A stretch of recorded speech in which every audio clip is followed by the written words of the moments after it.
Chers amis, Shabbat Shalom, nous allons ensemble étudier la paracha de Ki-Tisa. Cette paracha est centrée sur la faute du veau d'or, le Hegel Hazav en hébreu. C'est une faute grave qui va marquer durablement le peuple juif à ce moment-là de l'histoire et pour toutes les générations à venir, puisque nos maîtres nous expliquent qu'à chaque fois qu'un juif faute, eh bien, il y a une part de cette faute du veau d'or qui est mêlée. Essayons de comprendre l'histoire. Les enfants d'Israël ont été libérés d'Égypte, ils ont passé la mer Rouge, des miracles incroyables, extraordinaires, ils sont au pied du mont Sinaï, ils reçoivent la Torah, ils entendent de la bouche même de l'Éternel les 10 commandements, et après le deuxième commandement, ils ont peur. Ils disent à Moshe, toi monte sur la montagne, et recueille les 8 autres commandements. Moshe monte sur la montagne, il va y rester 40 jours. C'est ce qu'il explique aux enfants d'Israël avant de partir. Mais ceux-ci, quelque part, se trompent sur ce compte.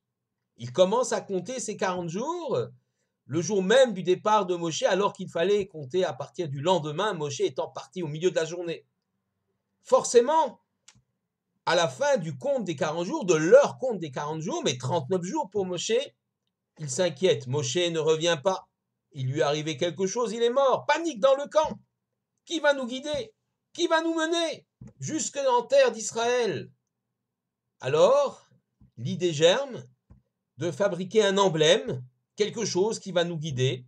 Et ce veau d'or sort, et les Hébreux, malheureusement, s'expriment en disant « Eloé, Eloé Israël, voici tes dieux Israël qui t'ont fait sortir d'Égypte. » Faute d'idolâtrie grave, qui intervient alors que la présence de Dieu est claire et manifeste. Qu'au moment du passage de la mer Rouge, la présence de Dieu est tellement perceptible qu'on a pu dire « Zekeli ve'anveu » c'est mon Dieu, je vais l'embellir, on l'a presque montré du doigt. Et voilà que les béné Israël cherchent un Dieu de substitution. Comment comprendre? C'est une énigme. Première explication. Les Chachamim considèrent que c'est le Erev Rab, c'est-à-dire l'ensemble des peuples qui ont quitté l'Égypte avec le peuple d'Israël, qui ont profité de ce temps de libération extraordinaire pour sortir avec leurs coutumes, avec leurs us, avec leur religion, et qui ont influencé, poussé le peuple juif à accomplir ce geste, à bâtir ce veau d'or. Première explication, elle est intéressante, mais elle n'exonère pas la faute des enfants d'Israël qui se sont laissés entraîner à cela. Deuxième réflexion que l'on peut poser, réfléchir, c'est celle que Rashi. Rashi nous dit, les béné Israël, les enfants d'Israël, ont fait donc le veau d'or pour se permettre Gilouy Arayot, la liberté des mœurs, notamment dans le domaine de la sexualité. La Torah nous donne des règles très précises, des règles, des mariages interdits, des unions interdites, des unions incestueuses, adultérines et autres. Elle cadre ça de façon extrêmement claire. Elle nous garantit ainsi la pureté de l'union du couple. Il semblerait que ces lois-là sont trop dures à vivre et à supporter, et voilà que les enfants d'Israël, dans ce domaine-là, comme dans d'autres d'ailleurs, ne supportant pas cette trop grande exigence de la Torah, vont inventer une Torah bis, plus facile, qui va leur permettre d'accomplir un certain nombre de choses. Et pour cela, il faut un emblème. Évidemment que les enfants d'Israël ne pensaient pas une seule seconde que le veau d'or avait une quelconque force ou une quelconque divinité. C'est pour eux un emblème qui leur permet d'avoir un judaïsme light, une religion plus facile, plus édulcorée. Un emblème, j'allais dire même un écran entre Dieu et eux-mêmes. La présence de Dieu, son intimité est peut-être trop exigeante. Elle nous demande trop, on ne le supporte pas. Créons donc quelque chose qui va s'interposer entre Dieu et nous. Une sorte d'écran, on croit toujours en Dieu, il n'y a pas de problème. Mais quelque chose qui nous permette d'avoir une règle, parce qu'il faut quand même des règles, mais une règle plus permissive. Explication extrêmement intéressante. qui, effectivement, nous permet de mieux comprendre cette faute du veau d'or. Et on comprend pourquoi cette faute, elle est extrêmement contemporaine. Nous ne nous prosternons pas devant des idoles aujourd'hui. Mais bien souvent, lorsqu'un homme faute, lorsqu'un homme agit de façon négative, il agit contre le projet divin. Il va donc, au moment de son action, et peut-être même après pour la justifier, placer un écran entre lui et l'Éternel, entre lui et la Torah, Minashamaim, la Torah du ciel, la Torah révélée. Comme s'il y avait cette possibilité, cet espace qui lui permettent, en occultant la présence divine de façon volontaire, qui lui permettent alors de s'adonner à ce qu'il a envie de s'adonner avec des règles plus permissives. Et on comprend effectivement combien cette faute du veau d'or est contemporaine. Mais pour aller encore plus loin, essayons de réfléchir à cette problématique de l'emblème que constitue le veau d'or. Lorsque les enfants d'Israël reçoivent la Torah, ils reçoivent des principes qui sont finalement assez difficiles à appliquer au départ.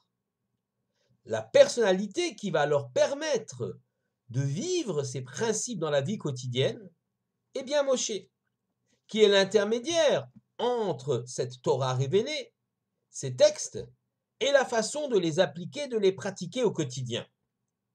Moshe est donc un guide, un rave. Moshe disparaît. Il y a une panique dans le peuple d'Israël.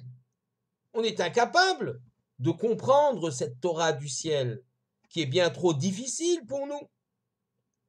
Qu'est-ce qu'on va faire? On a besoin d'un élément concret auquel accrocher notre esprit. Quelque chose de réel, de tangible. On ne peut pas rester dans l'artificiel, dans le tout spirituel. Il nous faut du matériel, quelque chose de concret auquel on doit se raccrocher. Moshe était cet homme-là, cette référence. Le voilà qui disparaît. La grande erreur des enfants d'Israël alors est, au lieu de chercher à comprendre, peut-être de trouver un maître nouveau, ils ne savent pas que Moshe va revenir. Leur erreur, c'est d'essayer de trouver un emblème, quelque chose de concret, de matériel, qui va cristalliser les principes de ce qu'ils pensent être la Torah. Évidemment, ils font une erreur terrible. Mais c'est comme ça qu'ils voient les choses et qu'ils pensent les choses. Un homme ne peut pas vivre uniquement dans le tout spirituel. Il a besoin de quelque chose de matériel, de concret auquel s'accrocher.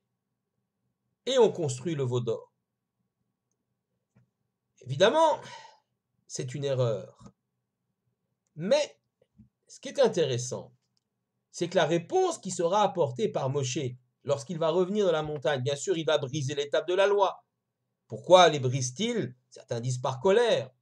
D'autres disent que parce que sur ces tables de la loi était écrit le commandement « Tu n'auras pas d'autre Dieu que moi » et Moshe les a brisés pour ne pas que ce commandement accuse les enfants d'Israël qui précisément viennent de fabriquer un nouveau Dieu. Et puis Moshe va remonter sur la montagne une deuxième fois, puis une troisième fois, et le jour de Yom Kippour, il revient avec les secondes tables de la loi. Et le lendemain de ce Yom Kippour, premier Yom Kippour de l'histoire, le pardon de Dieu accordé à l'ensemble du peuple juif, le lendemain, Dieu lui donne l'ordre de construire un Mishkan, un sanctuaire, que nous avons déjà évoqué dans la paracha de Toruma et de Tetzavé, que nous évoquerons dans la paracha de Vayakel et de Pekoudé.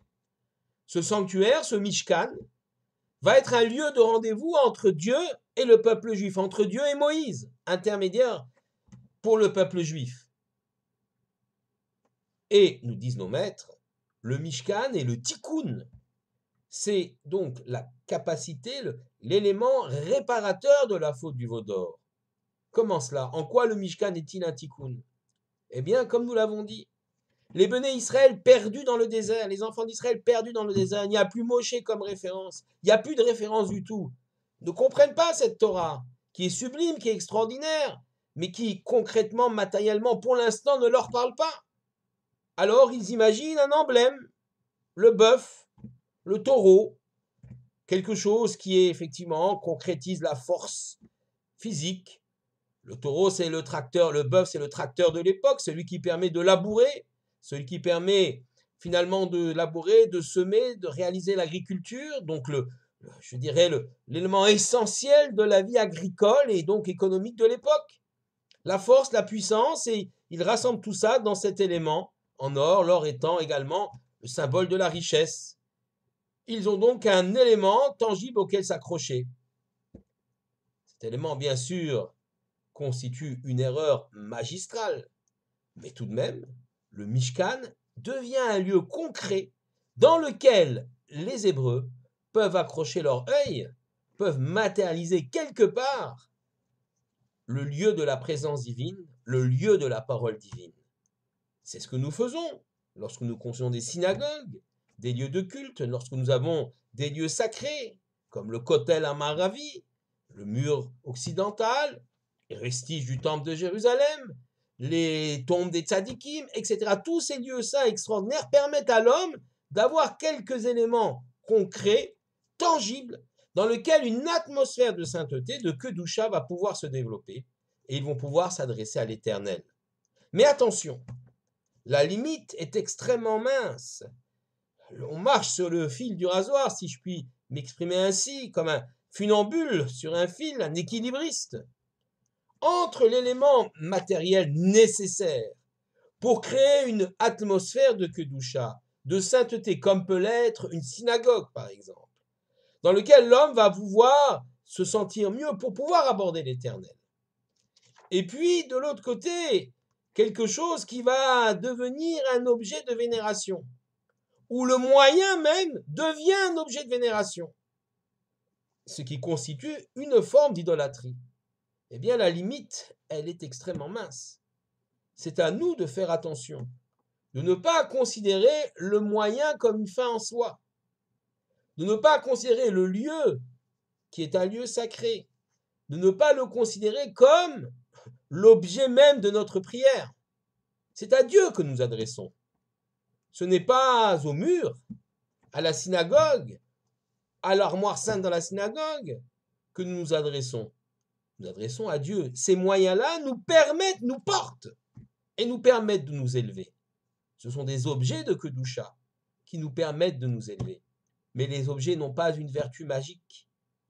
On raconte dans la paracha de Chukat qu'à la suite de mauvais comportements des enfants d'Israël, ceux-ci ont été piqués par des serpents. Et comme remède, Dieu indiqua à Moshe, bien sûr qu'il fallait faire tchouva, mais pour cela, on allait donc accrocher un serpent d'airain au bout d'un mât, au bout d'un grand poteau, et que les béné Israël, les enfants d'Israël, qui ont été agressés par les serpents, regardent ce mât et regardent le serpent d'airain, et ils seront guéris. Bien évidemment, ce n'est pas le serpent d'airain, le serpent de bronze, qui a une vertu de guérir, qui est une vertu magique, pas du tout. Il s'agit simplement de rappeler leurs fautes, de rappeler les serpents et de se tourner leur cœur vers l'Éternel. Au fil de l'histoire, lorsque les enfants d'Israël sont rentrés en Israël, que s'est établie la royauté, ce serpent d'airain est devenu un objet d'idolâtrie, comme l'avait pu être le veau d'or, où le moyen devient une fin en soi. Alors, le roi tzaddik, le grand roi Ézéchias, Chizkiyahu, a décidé de détruire cet objet. Détruire un objet que Moshe lui-même avait construit. Pourquoi ?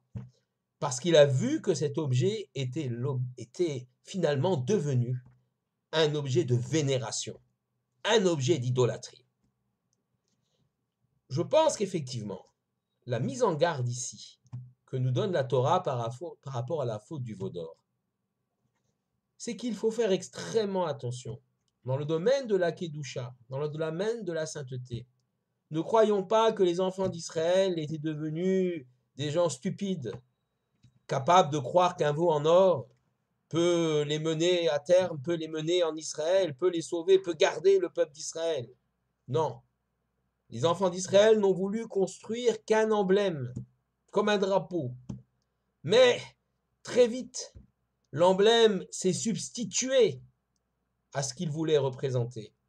L'emblème est devenu l'objet même de l'idolâtrie, avec un risque, effectivement, d'éclatement du peuple d'Israël.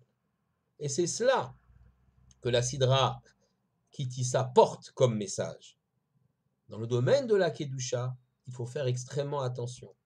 Si l'homme a besoin d'objets et d'éléments concrets, de bâtiments comme le temple de Jérusalem, le Mishkan, pour le porter, pour créer une atmosphère favorable pour la tfila, pour que l'homme puisse s'adresser à l'Éternel, il ne faut pas que l'objet se substitue à l'Éternel lui-même.